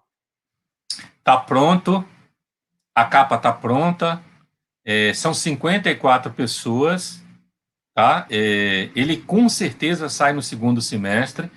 São 54 pessoas que, de todos os níveis culturais, sociais, desde o cara que era editor-chefe da Veja, a um vendedor de sapatos no interior da Bahia. Um cara lá de Manaus até o Rio Grande do Sul. Eu fiz ajustes, editei, mandei para eles aprovarem. Então, são 54 pessoas, tem médico, tem jornalista, tem arquiteto, tem pessoas assim de profissões muito humildes, que contam as memórias de como aquele calçado foi importante nos anos 70 e 80, né? Porque a gente tinha restrições de importação, pouca gente conseguia comprar um All-Star. A Adidas começa a chegar de fato no Brasil na segunda metade dos anos 80, e o quichute era um calçado feito com, eu não sei exatamente se com borracha reciclada, mas era uma borracha de pneu, e se você propositadamente ficasse passando no asfalto, né, ele ia se desgastando. E era um calçado com lona e muito simples, só que tinha um fascínio, né, um encanto. Ele dava a possibilidade de você jogar futebol com birros, né, que ele imitava uma chuteira. Só que as meninas começaram a usar também.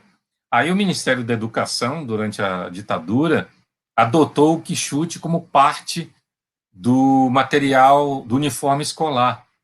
Então, meninos e meninas usavam quichute. Só que era uma loucura, né? Você tinha um chulé maluco com aquilo. E o quichute, ele tinha um aspecto muito bonito, né? Ele era novinho, mas se você lavasse, a primeira vez que você lavasse, ele perdia aquele brilho, aquela coisa assim. Parecia, sei lá, roupa nova que você lavou e encolheu, sabe? Aquele negócio assim que mudou o visual. Então, esse livro, eu tive alguns problemas com revisores, porque eles achavam que estava muito desigual. Ah, esse texto não está legal, porque essa pessoa escreve muito simploriamente. Eu falei, mas esse é o sentido.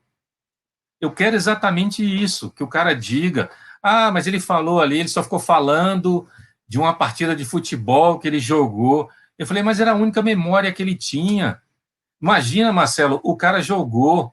Ele era tão pobre, mas tão pobre, que ele só jogou futebol com quichute uma vez, porque um amigo se machucou e ia ter uma partida de futebol no campinho da várzea, lá onde o cara morava. Ele foi lá e pediu o amigo, empresta seu quichute. O cara emprestou. Então, ele guardou na memória que ele só calçou quichute uma vez na vida, numa partida de futebol que um amigo emprestou e que o grande sonho dele era jogar com quichute. Tem história melhor que essa? Um hino que estávamos acostumados a ouvir quase a exaustão em Jogos Olímpicos não será tocado agora em Tóquio, entre 23 de julho e 8 de agosto. Isso se a Olimpíada acontecer mesmo, né? A Rússia foi banida dos Jogos de Verão em Tóquio e dos Jogos de Inverno em Pequim em 2022. A proibição foi imposta como punição à Rússia por fornecer às autoridades globais, aquelas autoridades que cuidam do sistema antidoping, dados de laboratório adulterados que poderiam ter ajudado a identificar fraudes com drogas. Atletas russos estão proibidos de competir em grandes eventos internacionais sob a bandeira do país e com o hino do país até o final do ano que vem. O Comitê Olímpico Russo anunciou que a música usada nas cerimônias de premiação com atletas do país será um fragmento do concerto para piano e orquestra número 1 do compositor russo Tchaikovsky. E o hino da Rússia é justamente um hino cheio de curiosidades. E sobre essas curiosidades, sobre todos os hinos russos, e são muitos, nós vamos conversar agora com o professor Tiago José Berg, que é autor do livro Hinos de Todos os Países do Mundo. Não é só esse, não. Daqui a pouco eu mostro o outro best-seller do professor Tiago, mas é sobre esse aqui que nós vamos conversar.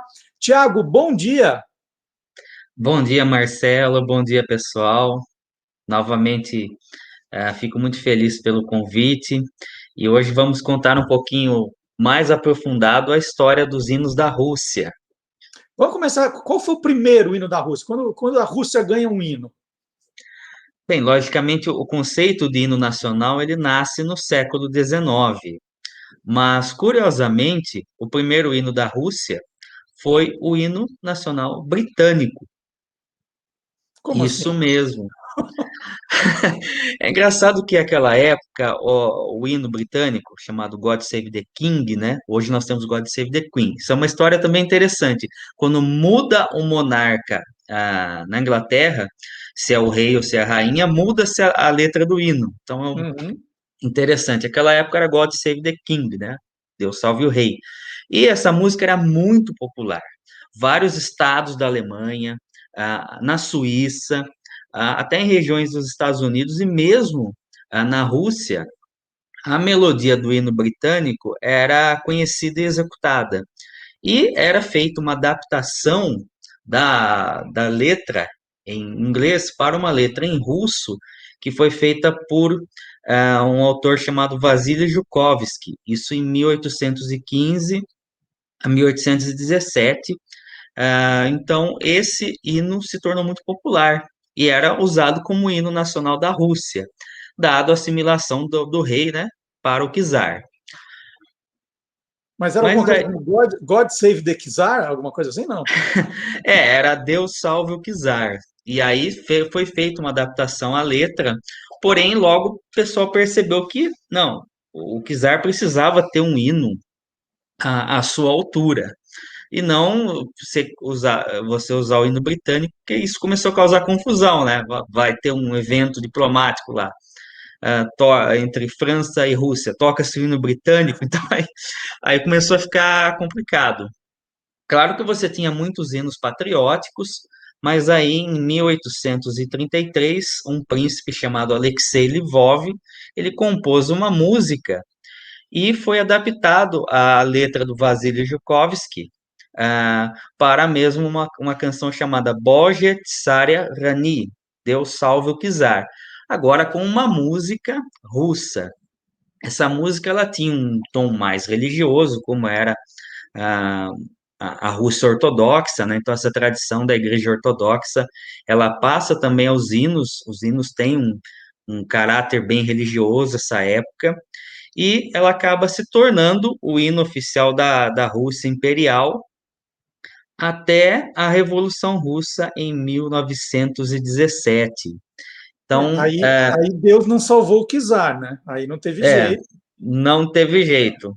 Não salvou o czar e também não salvou a letra do hino, que logicamente, dado a Revolução Russa, o que aconteceu? Bem, agora tem que se fazer um novo hino nesse período de transição, mas o que aconteceu, assim como aconteceu no caso do Brasil, quando foi proclamada a República, o primeiro hino cantado da Revolução Russa foi a Marselhesa, o hino nacional da França. Curiosamente, o hino francês ele era também muito utilizado porque ele era o hino dos revolucionários no século XIX. Então, era muito comum que se executasse a Marselhesa não só como hino da França, mas como hino de todas as revoluções, né? Agora, o que aconteceu? A Marselhesa não ia ser cantada em francês na Rússia. Então, foi criada uma letra chamada Marselhesa dos Trabalhadores, adaptada por Piotr Lavrov. Então, essa letra do hino francês em russo, ela foi usada no período em que você tem ali desde a queda do czarismo, em fevereiro de 1917, até mais ou menos a Revolução de Outubro. Aliás, também causava muita confusão e, de certa maneira, muitos russos na época, revolucionários, achavam que, por ser um hino estrangeiro também, isso ia dar muito problema e era considerado até um hino burguês, né, por alguns, embora tivesse o seu caráter revolucionário. Bem, qual foi a solução, então, a partir daí? Foi um período muito assim caótico e não dava tempo de você criar um concurso para criar um hino de fato, e foi adotada a canção do Eugène Pottier com a letra de Pierre de Guettier, da Internacional Comunista, né? Só que aí, claro, como eles eram, um era francês, outro era belga, né? Se adotou uma nova letra em russo, que foi adaptada de uma tradução feita por Arkady Yakovlevich Kots, em 1902, e a partir daí a Internacional Comunista, com letra em russo, fez parte do primeiro hino, que era o hino da União Soviética, quando ela foi formada em 1922. Então, o hino foi adotado oficialmente. Logicamente, a ideia era, quando da Revolução Russa e a formação da União Soviética, que essa melodia que tinha um caráter, né, internacional, da vitória, né, dos ideais do socialismo, do comunismo, se espalhasse pelo mundo. Então, essa esperança de que a Internacional também se tornasse um hino de outros países do mundo.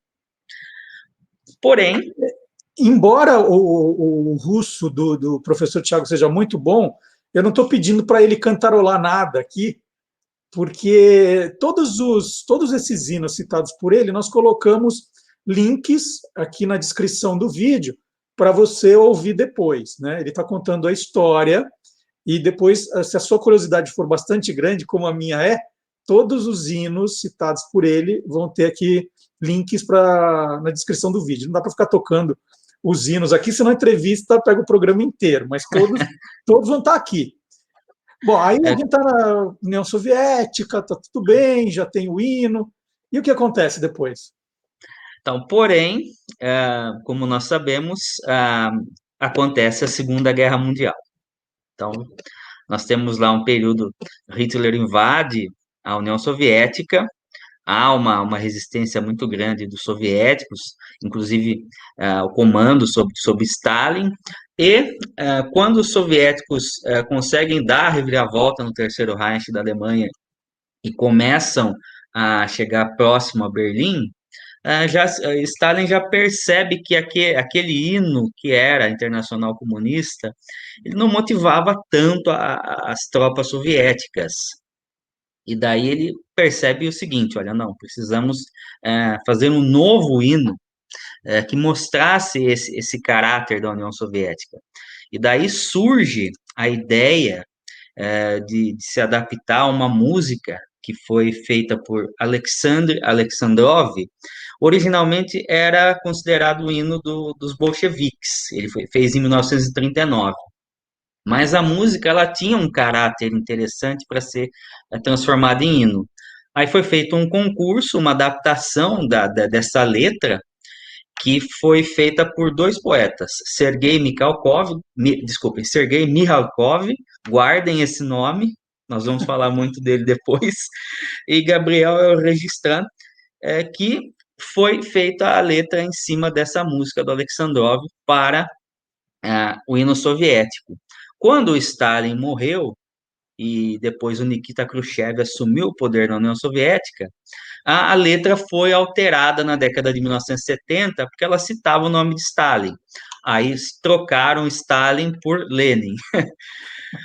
Há uma curiosidade em torno do hino soviético, Marcelo, que assim, dizem, né, que alguns compositores foram convidados para fazerem a música do hino soviético, né? Dentre eles, dois compositores clássicos, o Dmitri Shostakovich e o Aram Khachaturian.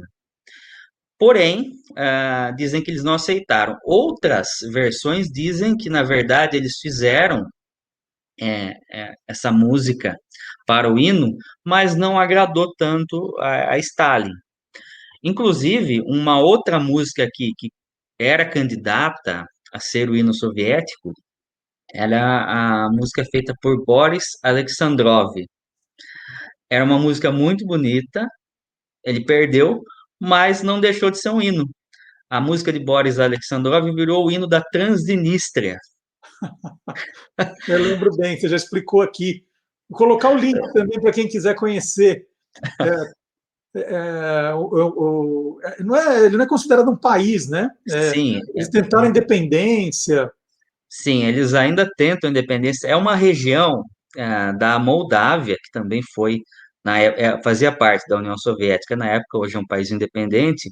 A Moldávia fala romeno, e a Transnistria é uma pequena faixa de terra junto ao rio Dniester, que tem fala russa, e inclusive busca a independência, e é o único país hoje do mundo que tem a bandeira ainda que apresenta a foice e o martelo, como aquela do estilo soviético.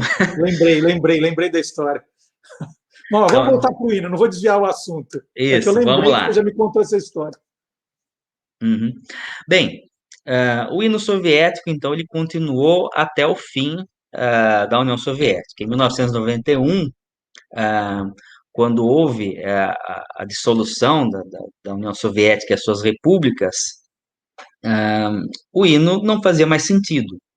Então, Boris Yeltsin e a Duma da época adotaram uma música do século XIX que dizem que foi a vice-campeã na escolha do hino, da música do hino, que era lá o Deus Salve o Czar, o Bože Tsar Rani, que era do Mikhail Glinka, e era chamada de Canção Patriótica, embora não tinha letra. O nome era Canção Patriótica e não tinha letra, mas isso não impediu os russos, e entre 1991 e 2000, a Duma recebeu, né, que a Assembleia Russa recebeu mais de 6.000 propostas para se colocar uma letra nessa música do hino. Na época, apenas Espanha, Bósnia-Herzegovina, San Marino e Rússia eram hinos sem letra. E o que aconteceu? Nos Jogos Olímpicos de Sydney, em 2000, Putin estava assistindo, ele já se tornou presidente da Rússia naquele ano, e ele estava assistindo os jogos, e ele percebeu que, assim, os atletas não estavam tão empolgados quando venciam as competições em cantar, quer dizer, em ouvir o hino russo, né? Não tinha uma letra. E embora já tivesse até um projeto de lei quase que aprovado para colocar uma letra naquela composição do Glinka, ah, é, Putin decidiu, convenceu inclusive a Duma que era preciso trocar o hino da Rússia. Então, no final de dezembro, inclusive fizeram uma pesquisa nas ruas e 49% dos russos tinham a melodia do hino soviético como uma lembrança. Talvez algumas boas, outras talvez ruins, mas o Putin decidiu que aquela música deveria ser restaurada como hino nacional da Rússia. E depois foi colocada uma letra. E quem que ele convidou na época para escrever a letra? O mesmo autor que havia escrito o hino da União Soviética, o Sergei Mikhalkov. E daí, Mikhalkov fez uma adaptação à letra do hino, trocou algumas coisas que não faziam mais sentido, né? Inclusive, agora, a menção da palavra Deus, a ideia do foco no território da Rússia, no povo russo, e a partir daí, a letra passou a vigorar. Inclusive, a primeira transmissão oficial do hino da Rússia começava o hino com o badalar dos sinos, mostrando que, na verdade, não era o hino soviético, mas era o hino da Rússia, e uma Rússia agora ortodoxa, né? A religião ortodoxa é muito importante na Rússia. Então, a partir daí, esse hino, com nova letra, passou a vigorar, então, na Rússia. E, logicamente, pela questão envolvendo aí os casos de doping e tudo mais, foi proibido, então, a Rússia usar os seus símbolos nacionais nas competições olímpicas. Inclusive, é muito provável que nós não veremos a bandeira nacional russa em Tóquio, mas é provável que a gente veja a bandeira do Comitê Olímpico da Rússia. Inclusive, vocês podem ver a imagem aí da bandeira do Comitê Olímpico. Então, você tem os anéis olímpicos com as cores da Rússia, não distingue muito, mas é uma forma de se representar os atletas olímpicos em questões como essa. Por exemplo, em 92, nos Jogos de Barcelona, a África do Sul estava proibida de competir nos Jogos devido ao apartheid, mas ela usou também uma bandeira do Comitê Olímpico que tinha lá os anéis e trazia as cores da África do Sul. Então, é um recurso que esses atletas têm para poderem competir nas Olimpíadas sob uma bandeira, e não aquela dos atletas olímpicos independentes, que é a bandeira olímpica. E também a escolha do Tchaikovsky ressalta muito isso, né?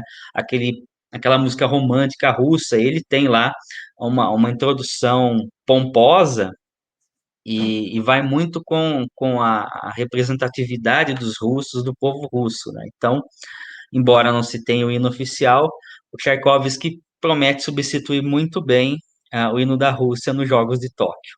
Muito legal. Conversei aqui com o Thiago José Berg, autor de hinos de todos os países do mundo, agora vou mostrar direito aqui, e também autor desse livraço, Bandeiras de Todos os Países do Mundo. O Thiago sabe tudo, tudo, tudo. Esse aqui é um espetáculo, olha só. Eu podia achar a Rússia aqui, olha só. Cadê? Sim. Só virar a página aqui, olha só. Rússia, achei. Tá aqui, aí tem todas as bandeiras da Rússia, temos as bandeiras das repúblicas da Rússia, e tem até um encarte especial com os emblemas da época da União Soviética. Então, você tinha lá todas as bandeiras, inclusive os emblemas das repúblicas soviéticas. Então, sensacional. Tem muita gente que tem curiosidade, e são bandeiras históricas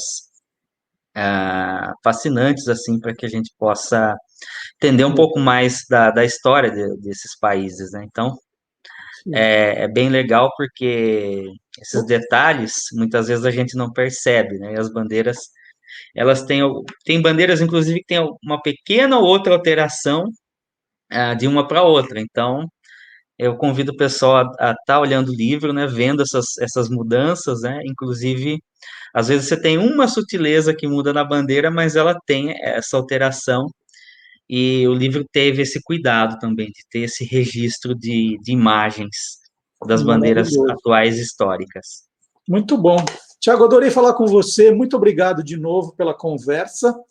E as portas estão sempre abertas, hein? Quando tiver algum assunto legal, é só bater, a gente já abre, você entra e conta pra gente, tá bom? Ótimo, Marcelo. É isso aí, então. Nós vamos procurando aí saber um pouco mais sobre os hinos e bandeiras e provavelmente, se ocorrer os Jogos de Tóquio, nós vamos ter novas histórias aí sobre hinos e bandeiras curiosas para contar no programa. É isso aí. E vamos continuar com essa questão histórica. Vamos chamar agora o professor Vard Marx. Será que ele tem algum assunto relacionado com o que contou o Tiago agora? Vamos ver o Aí Tem História.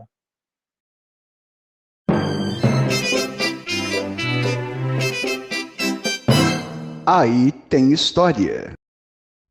Olá, curiosos! Você ouve histórias desde criança. E em grande parte delas há uma princesa que está sofrendo alguma ameaça, corre algum risco, precisa de ajuda. É o que prende a nossa atenção e aguça a nossa imaginação. Vamos falar de uma princesa cuja história mistura ficção e realidade. Vamos conhecer melhor a princesa Anastácia da Rússia, porque aí tem história. Num processo histórico que se desenrolou entre março e outubro de 1917, ocorreu o que conhecemos como Revolução Russa.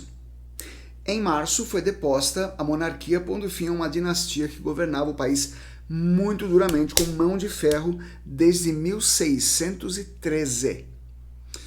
Com avanços e recuos ao longo daquele ano de 1917, o processo culminou com a vitória do Partido Bolchevista, que significa Partido da Maioria, que mais tarde adotaria o nome de Partido Comunista. Essa vitória provocou uma guerra civil. Para se ter ideia do caos instalado no país, o campo de batalha, ou os campos de batalha, foram tomados pelos exércitos vermelho dos bolcheviques, branco dos czaristas, mas que reunia liberais e até republicanos. Entenderam que tinham os monarquistas e os republicanos no mesmo exército? Que mais? O exército verde, que era nacionalista, o azul, que era separatista, o preto é negro, o exército negro, que era anarquista, além de forças estrangeiras, como britânicos, americanos e japoneses, que queriam fazer com que a Rússia voltasse para a Primeira Guerra Mundial. Essa guerra civil foi de 1917 a 1923, embora em 1921 a vitória bolchevique já fosse praticamente assegurada e o Estado soviético pôde ser instalado. Com as incertezas da Guerra Civil, era preocupante o fato de que a família imperial fosse um símbolo de luta importante para algumas dessas forças do conflito, como, por exemplo, os exércitos branco e verde. Nas idas e vindas do conflito, o perigo dos Romanov serem libertados e reconduzidos ao poder atrapalhava demais. Precisávamos radicalizar. Assim, na madrugada de 17 de julho de 1918, a ex-família imperial, foi acordada na madrugada, levada ao porão de uma casa de campo onde eles estavam na cidade de Yekaterinburgo, que fica lá nos Montes Urais, a quase 1.700 quilômetros de Moscou. Foram levados para o porão e lá, junto com alguns criados pessoais e agregados, foram todos fuzilados pelos bolcheviques e os corpos foram queimados e enterrados em lugares diferentes. Morreram, além daqueles agregados, o ex-czar Nicolau, a imperatriz Alexandra, príncipe Alexei e as filhas, as duquesas Olga, Tatiana e Anastácia. E aí tem problema. Havia uma notícia de que algumas das vítimas não morreram no fuzilamento e por isso foi preciso dar cabo delas a golpes de baioneta. Como os corpos de quase todos foram encontrados, menos o de Anastácia, começaram as especulações. A moça, então, com 17 anos, teria sensibilizado um jovem soldado que teria deixado ela fugir.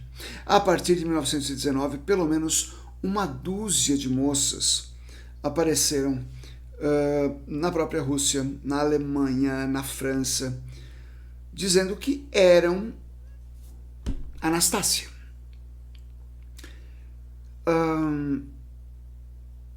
O próprio governo soviético teve que dizer aos alemães que as meninas não tinham sido executadas, porque havia um laço de sangue entre a nobreza alemã e a nobreza russa, e os alemães disseram, não, o único que interessava morrer ali, além do casal imperial, era o filho, o príncipe Alexei, que era herdeiro do trono, as meninas não. E o governo russo disse, não, elas foram transferidas para outro lugar. Vamos evitar mais combates. A possível sobrevivência de Anastácia tem sido alvo de romance, peça de teatro, programa de TV, filme, artigos, documentários e até aquela famosa animação da Disney. Porém, embora as lendas sejam interessantes, a história deve prevalecer. Em 2009, os testes de DNA o resultado dos testes foram publicados. Foram testes realizados pelo governo russo e pelo governo norte-americano, dando conta que as covas que tinham sido encontradas, mais de uma, e nelas estavam todos os membros da ex-família imperial Romanov.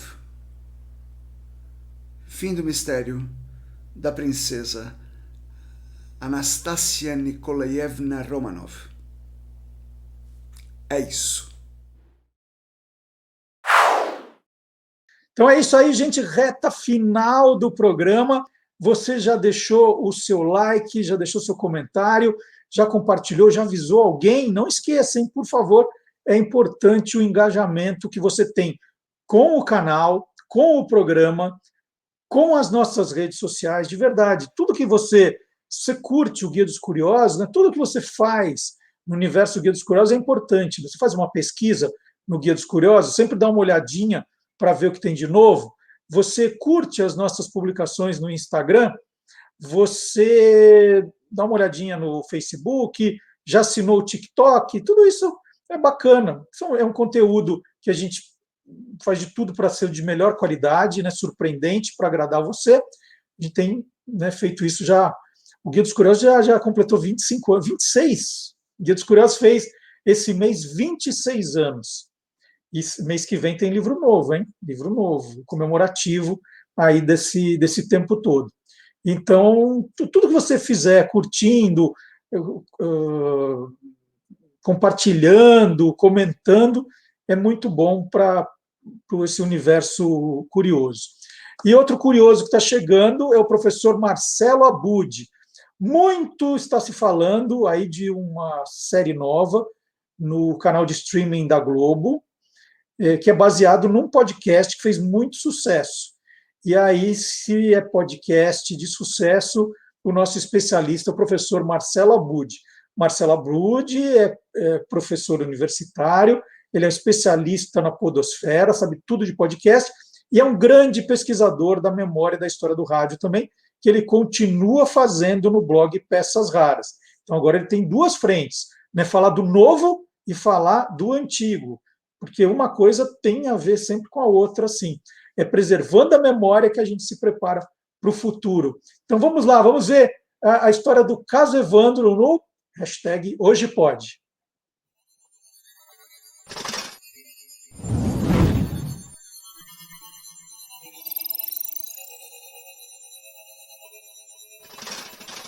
Hoje Pode, com Marcelo Abud.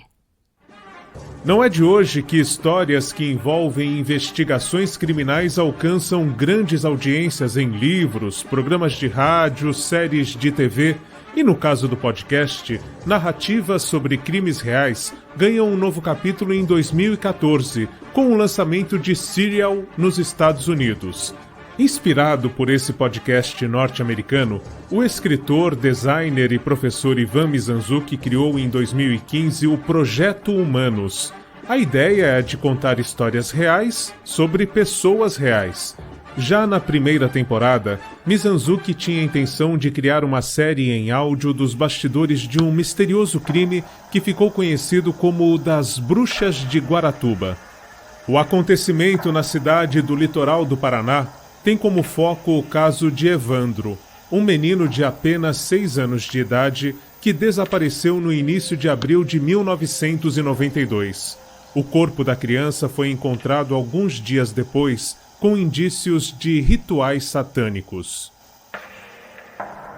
Desconfianças começaram quando o corpo do menino foi encontrado aqui, local exato que o pai de santo Oswaldo Marceneiro indicou para a família no dia seguinte ao desaparecimento. Ivan Mizanzuki teve de adiar os planos e publicar 3 temporadas do podcast Projeto Humanos até ter acesso aos autos do processo sobre o caso Evandro. Mesmo assim, sendo lançado em 2018, esse é um dos primeiros podcasts criminais realizados no Brasil. Em entrevistas, o curitibano costuma falar sobre o que acredita que faça o público ser atraído para histórias com investigações. É o caso deste trecho da conversa de Mizanzuki com a jornalista Nadédia Calado no Show da Notícia do dia 15 de abril deste ano, na rádio CBN.